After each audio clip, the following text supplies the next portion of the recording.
Apa kabar Bapak Ibu petani sawit Indonesia? Semoga kita semua selalu dalam keadaan baik, damai, dan sejahtera. Agar bibit kelapa sawit yang kita tanam ke lapangan bisa berbuah normal semua, bisa berproduksi maksimal, maka saat kita melakukan pemilihan bibit, waktu kita tanam ke lapangan, ada beberapa hal yang harus kita lakukan. Baiklah Bapak Ibu petani sawit Indonesia, hari ini saya akan berbagi contoh bibit kelapa sawit yang harus kita singkirkan dari lokasi pembibitan supaya tidak tertanam ke lapangan.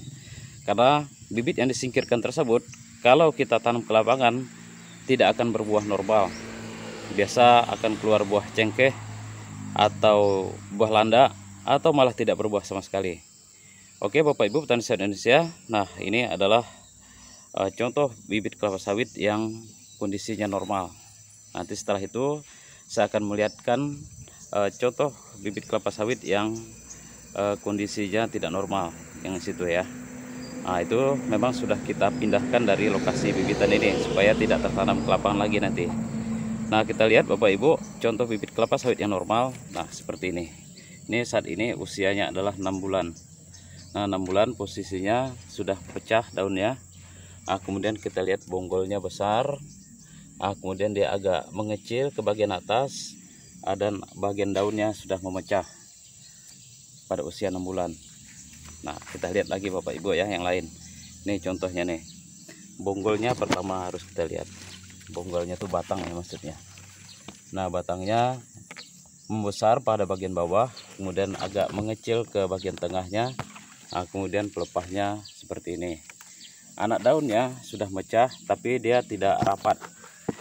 Jadi jaraknya sekitar 2 jari. Semuanya seperti ini Bapak Ibu ya pada usia 6 bulan. Kita lihat lagi. Ini contoh yang dekat ini. Seperti ini. Ini bonggolnya besar. Bagian bonggolnya ini besar, kemudian agak mengecil, kemudian agak membesar daunnya. Dan kita lihat ini daunnya pecah sempurna. Oke, kita lihat juga yang sebelahnya seperti itu. Ini ciri-ciri bibit yang normal. Mungkin dari agak jauh bisa kelihatan ya Bapak Ibu. Ini kalau kita tanam ke lapangan pasti akan berbuah. Tidak ada cerita ada berbuah cengkeh atau berbuah landa. Itu yang sering terjadi Bapak Ibu. Kenapa waktu kita tanam kita bilang sudah beli bibit unggul, tapi ternyata setelah ditanam ke lapangan ternyata masih ada yang tidak berbuah.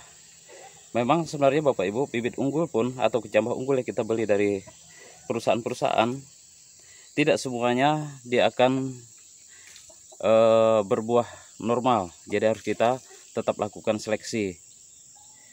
Biasanya perusahaan melakukan seleksi sebanyak 25% dari total bibit yang dipesan. Jadi kalau dari 100 bibit berarti ada 25 pokok yang diperkirakan akan menjadi apkir nanti, ataupun tidak akan bagus pertumbuhannya kalau kita tanam ke lapangan.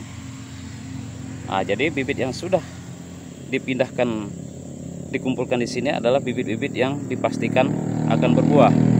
Sehingga kita tanam ke lapangan nanti dia akan menghasilkan buah. Kemudian dari segi ekor ya ada juga sih Bapak Ibu di sini. Cuma memang ekor ini tidak bisa menjadi satu-satunya patokan kita mengatakan bahwa bibit tersebut berbuah atau tidak. Banyak berekor juga di sini. Rata-rata berekor, ada ekornya.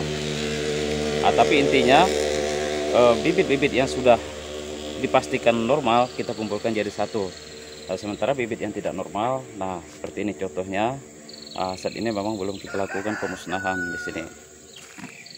Ini seharusnya dimusnahkan nanti, karena kalaupun kita tanam tidak akan memberikan buah yang bagus.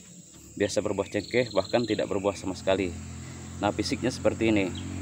Ya, bonggolnya lurus ya, lurus ke atas, daunnya pun lurus kaku gitu, lurus kaku ke atas. Kita lihat lagi yang ini. Seperti ini. Walaupun sudah pecah daunnya, dia lurus, kaku bentuknya. Jadi bibitnya seperti ini, kalau kita tanam ke lapangan tidak akan berbuah. Maka harus kita pisahkan dari bibit-bibit yang normal tadi. Seringkali Bapak Ibu petani mengalami atau merasa rugi kalau bibit-bibit seperti ini sayang nanti kalau tidak ditanam. Nah, ini sebenarnya salah Bapak Ibu. Jadi kalau ada melihat bibit seperti ini, jangan ragu-ragu, harus kita pisahkan. Ini contohnya lagi nih. Pisahkan supaya tidak tertanam ke lapangan maksudnya. Ini kecil, ini pada usia 6 bulan baru sebesar ini. Tidak mau dia membesar lagi. Kita lihat nih, walaupun udah pecah, ini tidak normal. Karena pada usia 6 bulan bentuknya seperti itu. Apalagi yang ini aneh, dia kaku. Nah, ini ada contoh lagi nih. Ini pun seperti ini tidak akan berbuah normal. Nah, ini walaupun daunnya besar tidak akan berbuah normal di sini. Yang ini, ini juga nih. Yang ini juga, yang ini juga. Ini contoh-contoh yang tidak akan berbuah normal. Kalau yang ini sebenarnya masih, ini masih normal nih. Ada 2 pokok.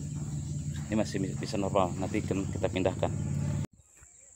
Surya 1 merupakan memiliki ton per hektar yang sangat tinggi. Pada usia 8 tahun bisa mencapai 40 ton per hektar per tahun ya. Pada usia 8 tahun. Di atas itu pasti tentu saja bisa lebih Bapak Ibu. Nah, ini performanya tanaman SJ1. Ini kebetulan saya rawat sendiri nih, SJ1 bibit ini. Jadi montok-montok, semuanya siap untuk dilakukan penanaman.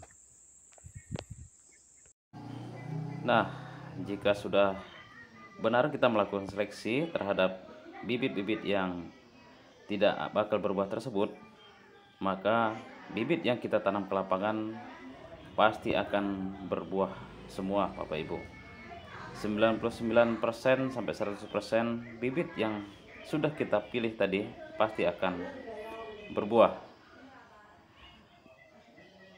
Nah, untuk itulah maka sekali lagi Bapak Ibu, bibit-bibit yang tidak normal atau sudah memiliki ciri tidak normal, jangan ragu-ragu, harus kita musnahkan. Sehingga yang berada di bibitan ini tinggal bibit-bibit yang siap untuk ditanam ke lapangan.